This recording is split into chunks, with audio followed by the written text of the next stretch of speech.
Online classes में सभी का स्वागत। फर्स्ट ईयर AHDT के स्टूडेंट्स के लिए आज एनिमल मैनेजमेंट में 26 चैप्टर हमारा और लास्ट चैप्टर हमारा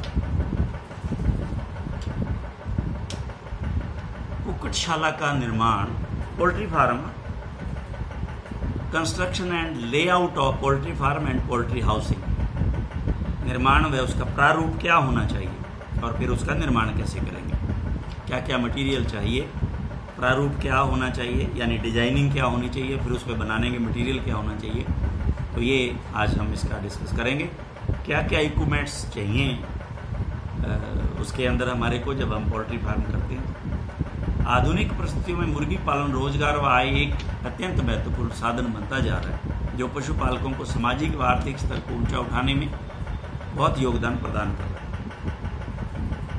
देखिए, आप यहाँ से LSA का ये जो कोर्स करने के बाद में वैकेंसियाँ बहुत कम निकलती हैं, सभी को नौकरी नहीं मिल सकती। अगर आप मेरी बात को अच्छी तरह से सुन लेंगे और इनको समझ लेंगे, एक तो पिगरीज का सूअर पालन कैसे है, एक ये पोल्ट्री का कैसे है, एक डेयरी का कैसे है, और इसके बाद में फिशरीज कैसे की जाती है। फिशरीज मच्छियाँ पालना बड़ा इनकम का साधन है ये, और कुछ लगता भी नहीं है। आप अपने खेत में एक जो आपने पॉन्ड बनाना है और उसके अंदर आपने उसको मछलियों को पालना है और सेल करना है। तो ये कोई छोटे व्यापार नहीं है, इनको छोटे मत समझो कभी भी। अभी कल मेरे पास एक सरदार जी आए थे, तो वो जो मेरी जो ओपिनियन है, जो मैं बच्चों को सिखाता हूँ बताता हूँ, तो वही उसी ओपिनियन के वो व्यक्ति थे। तो उन्होंने कल मेरे को जो स्टोरी बताई वो मैं आपको डिस्कस करूंगा। बच्चों ध्यान से सुनना, जहाँ तक ये मेरी आवाज़ और जो भी सुने उसको, और ख़ास तौर से LSA के जो विद्यार्थी हैं, LSA कोर्स वाले, वो जो मैं बताता था क्लास में, उसने खुद आके स्वयं मेरे को बताया। उसने कहा कि हम जो है कोई कुछ रोज़ पहले हमारे रिश्तेदारी में बच्ची है एक, उसका रिश्ता करने के लिए एक गांव में पहुंचे। तो वहां जाके हमने उनका नाम पूछा, जिनके बच्चे के हमारे को बताया था जिस शादी के लिए। तो उसका नाम पूछा तो उन्होंने हमें जो है बताया कि क्या आपको जो है जो गांव के अंदर ये सबसे बड़ी गाड़ी रखते हैं, वो नाम लिया उन्होंने, वो भूल गया, आपको उनके घर जाना है। तो उनको पता था, तो उन्होंने कहा जी हाँ हमें उनके घर जाना है। तो वो एक जो है सज्जन छोड़ आया उनको। अब वो जब उन्होंने आगे जाके देखा, उनका व्यापार देखा, तो यू विल वंडर कि उनका बकरियों का व्यापार था, बकरियों का। उन्होंने जैसे ही जाके देखा तो उन्होंने कहा भाई ये तो बात हमारे समझ में नहीं है आज तक ये, क्योंकि लोग जो है, तो उनसे ये पूछा कि भाई ये राज बताओ क्या है। तो उन्होंने बताया कि पहले हमने बकरियां पाली, डॉक्टर साहब के कहने पे गाइड लेने के बाद में हम बकरियां लेके आए, बकरियां पाला। तो गांव वालों ने हमारी खिल्ली उड़ाना शुरू किया कि ये बकरियों वाले हैं। और जो बड़े बड़े सरदार 40 बीघा 2-2 मुरब्बा जमीन वाले हैं, उनके इतनी इनकम नहीं होती जितनी हमने मन लगा करके इसमें काम किया। और उन्होंने कहा अभी जब वो कहते हैं हम गए थे, तो उन्होंने कहा अभी ये पिछले दिनों के अंदर हमने 3 ट्रक बकरों के सीधे अजमेर भेजे हैं। अब आप हिसाब लगाइए इनकम। अब इसमें क्या करना, क्या बहुत बड़ा कोई अखाड़ा खड़ा नहीं करना, एक छोटी नॉलेज होनी चाहिए, टीके कौन से लगने चाहिए, ज़्यादातर बकरियों में कौन सी बीमारियां होती हैं, समय समय पर इंजेक्शन है वो सरकार दे रही है, लगवा रही है, सरकारी महकमा जाके लगाता है, संभालता है आपको, और आप सीख लेते हो तो खुद ही लगा लेते हो। अब बहुत सारे फार्मर्स तो खुद ही लगाते हैं ये टीके वगैरह। तो मैं आपको ये बता रहा हूँ, छोटे पैमाने से उन्होंने 30, वो कहते हैं शायद हमने 30 बकरियों से शुरू किया था आज। और फिर देखिए 1 साल के अंदर ये 2 बार ब्याएगी। जो 2 लाती है बच्चे तो 4 हो गए एक के, और 1 लाती है तो 2 तो हो ही गए, यानी कि 4 गुना तो इसकी वृद्धि है ही है, इसमें कोई शक है नहीं। खुली जमीन है, जगह थोड़ी थी, उस ज़मीन के अंदर ला के उन्होंने पाल लिया। वहाँ से 3-3 ट्रक जो है वो सीधे उन बकरों के बेचते। मेरा कहने का ये मतलब है, जो LSA कर रहे हैं बच्चे, जरूरी नहीं है कि नौकरी मिले। और नौकरी में क्या बनना, एक बंदिश में और एक लिमिटेड में। खुला व्यापार करो, अपना काम करो, ये यहाँ से सीख के। तो मैं इसलिए बच्चों को ये 100% जो फर्स्ट ईयर में मेरे पास बच्चे आते हैं उनको मैं ये लेक्चर जरूर देता हूँ शुरू। अब की बार तो कुछ ये ऐसी अवस्थाएं बन गई हैं, तो आपको ये एक ऐसा सब्जेक्ट है कि आप किसी भी इसमें फील्ड में, इसके इतने फील्ड हैं, जो मर्जी चुन लो इसमें। पोल्ट्री चुन लो, डेयरी चुन लो, पिगरी चुन लो। पिगरीज आजकल, अभी वो मेरे को बता रहा था कि जी एक फार्म है हमारे यहाँ, और वो वास्तव में जो है पिगरीज, क्या वो उनको सूअर कहते ही कहते, हमें शर्म आती है उनको हम सूअर कहते हैं। एकदम लाल टमाटर जैसे, ऐसे गजब के वो,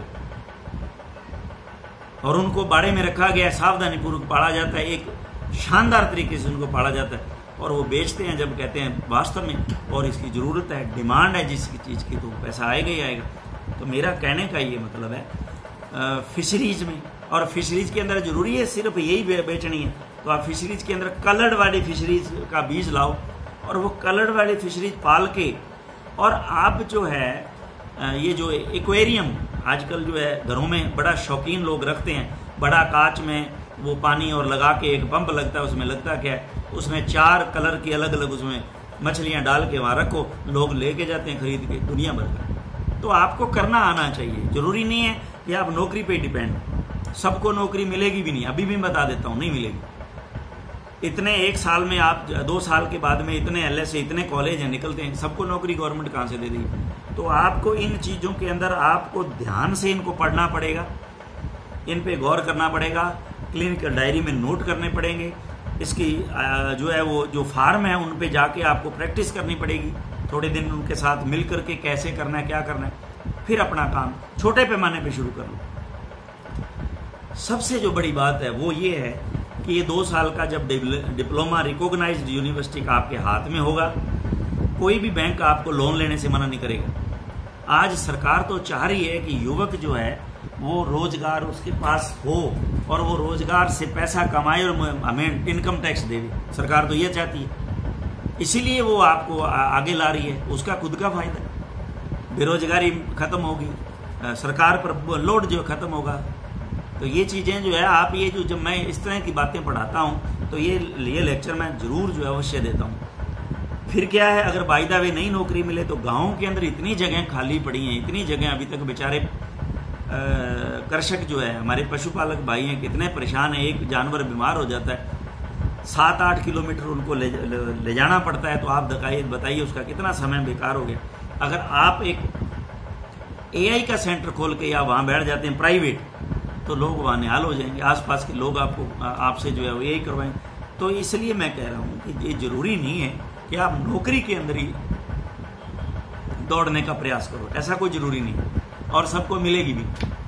तो इसलिए ये जो है, ये जो फार्म मैं आपको समझा रहा हूँ, ये इम्पॉर्टेंट है। चाहे वो डेयरी फार्म है, पोल्ट्री फार्म है, चाहे वो पिगरी फार्म है, चाहे वो शीप फार्म है, गोट फार्म है, जो भी है। तो आज हमारे बच्चे यहाँ से किए हुए अच्छे जो है वो ये काम कर रहे हैं। मेरे पास फ़ोन आते हैं उनके ट्रीटमेंट के लिए, पूछते हैं वो। आज भी विजयनगर से फ़ोन आया था, मैं अटेंड नहीं कर पाया। तो इसलिए आप सिर्फ नौकरी की तरफ ध्यान दे के मत चलना, आपको अपना काम करना है और कुछ बन के दिखाना है। और इसके अंदर रास्ते बहुत हैं, एक रास्ता नहीं है, बहुत रास्ते हैं, जो मर्जी आप चुन लें। मुर्गी पालन के लिए अत्यंत महत्वपूर्ण बात यह है कि उच्च नस्ल की मुर्गियां पाली जाएं, ये भी एक इम्पोर्टेंट है। ये चीज़ें बड़ी बताई जाती हैं, गाय भी उच्च नस्ल की पालो, पिगरीज भी उच्च नस्ल की पालो, बकरियां भी उच्च नस्ल की, अच्छी नस्ल की पालो ना, जो जिनसे पूरे वर्ष अंडे प्राप्त हो सके। तथा यह सब तभी संभव हो सकता है जब मुर्गियों को रहने के लिए एक आरामदायक व सुरक्षित स्थान प्रदान किया जाए। अतः अच्छे आर्थिक लाभ के लिए एक बेहतर कुक्कुटशाला, पोल्ट्री हाउसिंग या फार्म का होना बहुत ही जरूरी है। तो इसमें हम यही जो है वो इसके निर्माण संबंधी तथ्यों का विस्तार से अध्ययन है, हम देखते हैं। Purpose of poultry farm construction, क्यों पोल्ट्री फार्म का कंस्ट्रक्शन किया जाता है, खुले में छोड़ लें। कुक्कुटशाला निर्माण का सबसे महत्वपूर्ण उद्देश्य अधिक अंडों का उत्पादन करना, जिससे आर्थिक लाभ प्राप्त हो सके। एक सुव्यवस्थित ढंग से मैनेजमेंट अच्छी मैनेज तरीके से जो वो किया जाए। इसके साथ ही इसका अन्य उद्देश्य पोल्ट्री को चोरी, परजीवियों, मांसाहारी पशु पक्षियों व खराब मौसम से बचाना भी होता है। इसके साथ ही इससे पोल्ट्री के एक आरामदायक व साफ सुथरी जगह भी उपलब्ध कराई जाती है, जिससे वह अच्छी परिस्थितियों में उच्च क्वालिटी का अंडा उत्पादन प्रदान कर सके। पोल्ट्री को पालने या आवास के तरीके, rearing of housing system of poultry. मुर्गी पालन अपनी पोल्ट्री को बेहतर ढंग से रखने की कोशिश करता है मुर्गी पालक, तथा इसके लिए वह अपनी पोल्ट्री को 4 तरह से पाल सकता है। आवास की व्यवस्था चुनते समय इस बात का ध्यान रखा जाना चाहिए कि उपलब्ध जमीन, धन व पोल्ट्री की अपेक्षित संख्या कितनी है, ये जरूरी है। धन आपके पास कितना है ये देखें तो आप उस तरह का बनाएं। अगर आपके पास वैसा है तो आप अच्छा जो है वो शेल्टर बनाएं, बहुत बढ़िया अच्छे तरीके से पक्का बनाएं। लेकिन जरूरी नहीं है कि पक्के ही बनाओ, तो ऐसा नहीं है पक्का गाय को बनाओ। अब आप देखिए, मेहनत कश जो बंदा है वो खुद ही गारा बना लेता है, खुद ही उसके पास ईंट बनाने का शिकंजा होता है और वो खुद ही ईंटें निकाल लेता है, सुखा लेता है, फिर सुखाने के बाद में खुद ही जो है वो उनको जो है वो लगा लेता है। तो इसमें कोई ज़्यादा जरूरी नहीं है कि भाई हम एक स्पेशल, जब आपने शुरुआत करना है, कल को क्या है वो ईंटें काम आ जाएंगी, ना भी आएंगी तो क्या भर के कल को पैसा हुआ तो बहुत बढ़िया तरीके से करो ना। पहले ही एक कहावत है, एड़ियां उठा करके फांसी नहीं लेनी। पहले कई बार क्या होता है, एक एड़ी उठा के फांसी लेने का मतलब समझ गए होंगे, चादर से बाहर हो जाना। कहते हैं ना कि भाई पैर जो है चादर से उतने ही पसारो जो चादर के अंदर हो, बाहर निकालोगे तो नुकसान में रहोगे। नहीं, मैं तो बहुत बढ़िया तरीके से नो, आप एक बार स्लो स्लो धीरे धीरे बढ़ते चले जाओ और एक दिन एक्सपीरियंस भी हो जाएगा। जैसे लोग क्या करते हैं, सीखने के लिए नई गाड़ी नहीं लेते, पहले पुरानी गाड़ी लेते हैं, जब सीख गए फिर उसके बाद में नई गाड़ी लेते हैं, समझदार लोग। और जो समझदार नहीं होते वो पहले दिन नई गाड़ी ले आते हैं, तो वो कहीं ना कहीं ठोक के नई गाड़ी का नुकसान कर लेते हैं। तो ये बहुत इंपॉर्टेंट बात है, सीखने वाली बात है। यही प्रैक्टिकल है जो आपको मैं समझा रहा हूं, ये प्रैक्टिकल बातें। अतः पोल्ट्री को निम्नलिखित 4 तरीकों से पाला जा सकता है। फ्री रेंज या एक्सटेंसिव सिस्टम। फ्री रेंज यह तरीका मुर्गी पालन का सबसे पुराना तरीका है तथा इस तरीके में अधिक जगह की जरूरत पड़ती है। इसमें एक बड़ी खुली जगह पर पोल्ट्री को पाला जाता है, जहां वे पूरे दिन में घूमकर वहीं उपस्थित खाद्य पदार्थों से अपना भोजन ग्रहण करती है और रात होने पर उन्हें एक घर में रखा जाता है। इस प्रकार पोल्ट्री के विचरण के लिए पर्याप्त बहुत जगह उपलब्ध होती है। इस तरीके का सबसे बड़ा लाभ यह है कि यह मुर्गी पालन के खर्चे यानी कि फीडिंग, हाउसिंग को कम कर देता है, परंतु इस तरीके में हानि भी अधिक होती है। जैसे अंडे खो जाते हैं, मांसाहारी पशुओं से खतरा है, बीमारियां अधिक फैलती हैं, अधिक जगह फैलती है, काम आती है। वो बाहर घूमने गई और कोई कुत्ता आया उठा के ले गया, आपने देखा कि अभी तो मुर्गी आई नहीं, अंडा देगी, तो वो तो समेत अंडे ही कुत्ते के पेट में चली गई। अतः आर्थिक लाभ की दृष्टि से कमजोर होने के कारण आजकल यह तरीका काम में नहीं रह जाता। सेमी इंटेंसिव सिस्टम, यह तरीका तब काम में लिया जाता है जब उपलब्ध जगह अधिक होकर सीमित होती है तथा इसी जगह का उपयोग इस प्रकार से किया जाता है कि दिन के समय पोल्ट्री उपलब्ध खुली जगह पर आसानी से घूमे व भोजन करे तथा रात के समय उन्हें एक घर में रखा जाए। इस तरीके में उपलब्ध जगह में तारों की बाड़ या दीवार बनाकर सुरक्षित कर दिया जाए। इस तरीके का लाभ यह है कि इसमें मांसाहारी पशुओं से पोल्ट्री की सुरक्षा भी हो जाती है, साथ ही पोल्ट्री मुक्त महसूस करती है, परंतु इसमें बीमारियां फैलने का खतरा बना रहता है। यह तरीका बहुत जगह काम में लिया जाता है। फोल्डिंग यूनिट सिस्टम, इस तरीके में तारों के जाल से छोटे छोटे ढांचे बनाए जाते हैं जिसमें पोल्ट्री को रखा जाता है तथा अगले दिन उस ढांचे को उठाकर पोल्ट्री समेत दूसरी जगह रख देते हैं, जिससे उन्हें नई व ताज़ा जगह मिलती है जहां से वे खाद्य पदार्थ ग्रहण करते हैं। सबसे ज्यादा काम में लिया जाने वाला ढांचा 25 मुर्गियों को शरण दे सकता है। कुल मिलाकर प्रति मुर्गी 4 फीट स्क्वायर की जगह यानी कि 1 फीट स्क्वायर घर में वह 3 फीट स्क्वायर जो है खुली जगह पर्याप्त होती है। अतः 25 मुर्गियों को रख पाने वाली फोल्डिंग यूनिट की लंबाई 20 फुट व चौड़ाई 5 फुट होनी चाहिए, जिसमें 5 फुट इंटू 5 का घर बना। ये आप इधर देख ही रहे हो, ये दे रखा है यहाँ पे, ये 277 पे दे रखा है। दोनों तरफ से इसको पकड़ो और दूसरी जगह जाके रख दो। ये देखिए, ये इसको उठाया और ऊपर से रख दो। इसके पास की शेष बची हुई सारी जगह साइडों व ऊपर से तारों से ढक देते हैं, जिसे बदलते रहते हैं। इस तरीके में मांसाहारी पशुओं से वह बीमारी के फैलने से सुरक्षा हो जाती है, परंतु पोल्ट्री को खाना व पानी प्रदान करने, उनकी जगह बदलने व अंडे इकट्ठे करने में कारण मजदूरी का खर्चा बढ़ जाता है। इस तरीके को कम काम में लिया जाता है। इंटेंसिव सिस्टम,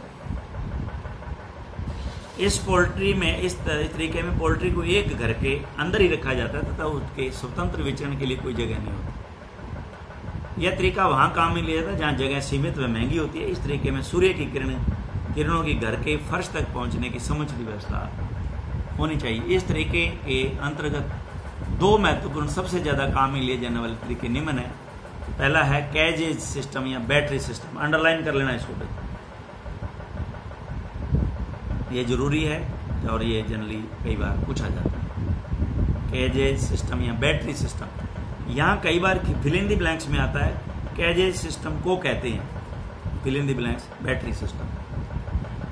यह तरीका तब काम में लिया जाता है जब उपलब्ध जगह बहुत ही कम हो तथा पाली जाने वाली पोल्ट्री की संख्या अधिक हो। इस तरीके में प्रत्येक मुर्गी को एक पिंजरे में रखा जाता है जो केवल उतना ही बड़ा होता है कि वह मुर्गी उसमें थोड़ी बहुत हिल सके, वह आसानी से बैठ वह खड़ी हो सके। पिंजरे की लंबाई, चौड़ाई व ऊंचाई क्रमशः 14 इंच, 16 इंच व 18 इंच होती है।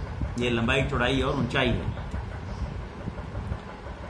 पिंजरे का फर्श तारों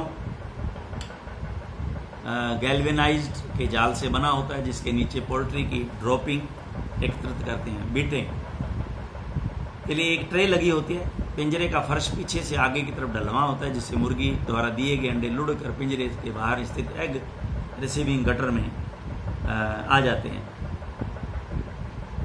इसके अलावा भोजन व पानी के बर्तन भी पिंजरे के बाहर की तरफ होते हैं।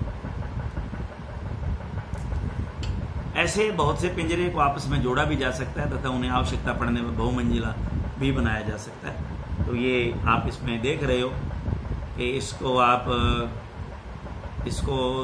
ये देखिए, एक के ऊपर एक जो है कैजेज रखी हुई हैं और इसको ऊपर से ऊपर यूं बढ़ाते चले जाते हैं। अगर चाहिए आपको तो बढ़ा भी सकते हैं आप। पिंजरों के ऐसे ढांचे को बैटरी कहते हैं।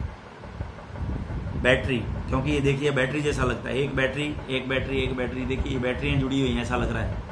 अगर बैटरी रख ली जाए, जो हम बैटरी आम देखते हैं, तो ये देखिए एक बैटरी जुड़ती चली जाती है। पिंजरों के ऐसे ढांचे को बैटरी कहते हैं। ये बैटरीज को ऐसी जगह रखना चाहिए जहां पर्याप्त प्रकाश व वेंटिलेशन की व्यवस्था हो तथा जहां ज्यादा गर्मी व चूहों का प्रकोप नहीं हो। इस तरीके में मुर्गियों के रिकॉर्ड्स रखना व अंडा उत्पादन नहीं करने वाली मुर्गियों को पहचान कर उसकी कलिंग करना आसान होता है। प्रत्येक मुर्गी पर आसानी से सूक्ष्मता से ध्यान भी दिया जा सकता है क्योंकि अलग अलग रखी हुई। हानियां, इस तरीके को काम में लेने का खर्चा अधिक पड़ता है। साथ ही खाद्य पदार्थ और पानी प्रदान करने में भी अधिक समय व मजदूरी लगती है। इस तरीके से प्राप्त अंडे निषेचित यानी कि फर्टिलाइज नहीं होते हैं। इस कारण उनकी हैचिंग नहीं हो सकती, क्योंकि फर्टिलाइजेशन होगा तो ही उसकी हैचिंग होगी, तो बच्चा निकलेगा, नहीं हो सकती। पोल्ट्री पर ज्यादा ध्यान देना पड़ता है, उन्हें मुक्त विचरण के लिए खुली जगह उपलब्ध नहीं हो पाती। अब हमारे पास आता है डीप लिटर सिस्टम। लिटर कहते हैं बिछावन को, जो उनके नीचे बिछाई जाती है ना, और डीप का मतलब गहरी। अब ये 6 इंच मोटी जो उसके नीचे वो होती है डीप लिटर। तो ये एक तरीका है डीप लिटर सिस्टम। इस तरीके में पोल्ट्री को ऐसे कमरे में रखा जाता है जिसके फर्श पर लिटर की लगभग 6 इंच मोटी जो है परत बिछी होती है, 15 सेंटीमीटर। लिटर का अर्थ है ऐसे कार्बनिक पदार्थ जो लंबे समय तक रखे जाने पर गलकर खाद का रूप ले लेते हैं, जैसे तूड़ी है, लकड़ी का बुरादा है, पत्तियां हैं, सूखी घास है, नारियल की जटा है, मक्के के भुट्टे हैं आदि। ये सब पोल्ट्री ड्रॉपिंग के साथ मिलकर करीब 1 साल में 8 इंच से 12 इंच 20 से 30 सेंटीमीटर मोटी डीप लिटर में परिवर्तित हो जाते हैं, जो बहुत अच्छी खाद का काम करते हैं। तो इससे फिर खाद भी जो है वो बन जाती है। तो ये देखिए साल में। तो फिर क्या करते हैं, इसको इकट्ठे को सारे को बाहर निकाल करके बेच देते हैं। इस तरीके में पोल्ट्री को बड़ी तादाद में लगभग 250 पोल्ट्री एक साथ एक कमरे में लीटर पर रखा जाता है। प्रत्येक पोल्ट्री के लिए लगभग 3 से 5 फुट स्क्वायर की जगह होनी चाहिए। आवश्यकता के अनुसार वांछित उपकरणों को कमरे में ही व्यवस्थित कर देते हैं। हवा का आवागमन, वेंटिलेशन उचित रूप से होना चाहिए तथा लीटर को पूरी तरह सूखा रखना चाहिए, क्योंकि अगर लीटर गीला हुआ तो डीप लीटर बनने की सारी प्रक्रिया बाधित हो जाएगी। सप्ताह में एक बार नियमित रूप से लीटर को मिला दें, यानी उथल पुथल कर देना चाहिए। इसके लाभ क्या है? इस तरीके द्वारा पोल्ट्री की मांसाहारी पशुओं से सुरक्षा हो जाती है। सूखे यानी कि डीप लीटर में कॉक्सीडियोसिस बीमारी होती है। ये कॉक्सीडियोसिस बीमारी है, अगर ये लग जाए तो पोल्ट्री में बड़ा नुकसान होने के चांस रहते हैं। सबको खूनी दस्त लग जाते हैं और अगर इसका ट्रीटमेंट नहीं किया तो वो मर भी जाती है। तो इसमें ट्रीटमेंट है इसका, तो ये वो ट्रीटमेंट भी देना फिर पड़ता है। अन्य बीमारियों के पनपने की संभावना कम होती है। आवास को रोज साफ नहीं करना पड़ता तो मजदूरी की बचत होती है। लीटर पोल्ट्री को कुछ मात्रा में खाद्य पदार्थ भी प्रदान करता है। यह पोल्ट्री को गर्मी में ठंडक व सर्दी में गर्मी प्रदान करता है। डीप लीटर पूर्ण रूप से बन जाने के पश्चात बहुत अच्छी खाद का काम करता है तथा गाय के गोबर की तुलना में यह 3 गुना अच्छा है, कीमती होता है। पुरानी डीप लीटर को नई लीटर से करीब 1 साल बाद बदल देना चाहिए। मैंने कहा ना, 1 साल बाद उसको निकाल देते हैं और बेच देते हैं और नई डाल देते हैं।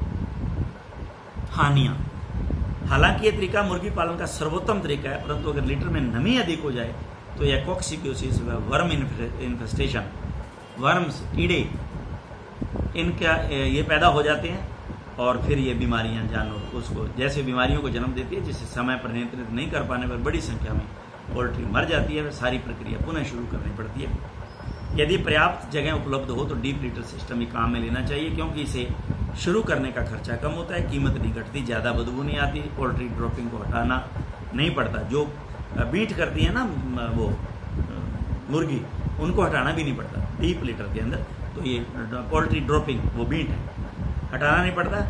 कैजे सिस्टम वहीं काम में लेना चाहिए जहाँ उपलब्ध जगह कम हो। तो आज के लिए हम अब आगे कुक्कुटशालाओं के प्रकार जो हम हमारे अगले लेक्चर में हम इसको समझेंगे। आज के लिए इतना ही। Thank you very much.